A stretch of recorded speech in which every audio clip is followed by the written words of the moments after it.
अरे फक्त नेत्याच्या बाबतीत चाललंय असं नाही. मला एक पत्र मिळालं आल्या आल्या. हे पत्र आहे स्वाभिमानी इंदापूरकर. काय सांगितलंय म्हणजे मी ऐकूनच वेडा झालो. ते म्हणाले इथं विकासाची कामं आली पण प्रत्येक कामामध्ये 20% कमिशन घेतलं जातं. 20% कमिशन.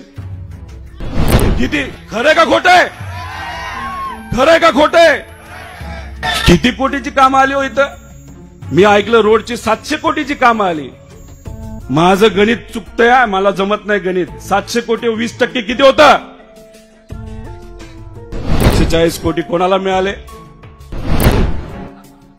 मला माहित नाही, ते तुम्हाला माहित असेल, तुम्ही रोज इथं राहता. मग विकास कोणाचा झाला सांगा? विकास कोणाचा झाला? अहो मला तर एक माणूस कांदलगावचा भेटला. तो म्हणला आमच्याकडे रोड झालेत. म्हणलं चांगली गोष्ट आहे. ते म्हणलं कागदावरच झालेत. म्हणजे काय?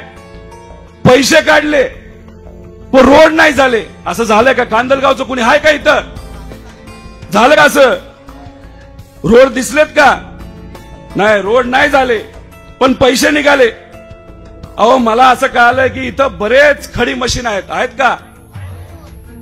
असतील आपल्या युवा कार्यकर्त्यांचे असतील ना. गरीबाचं एखादं पोरग त्याला हाताला काम दिलं असेल. आहे का खडी मशीन इथं? आहे.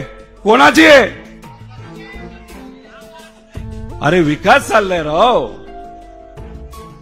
98% लोक राहिली बाजूला आणि 2% लोकांचा विकास मात्र भरपूर चाललेला आहे.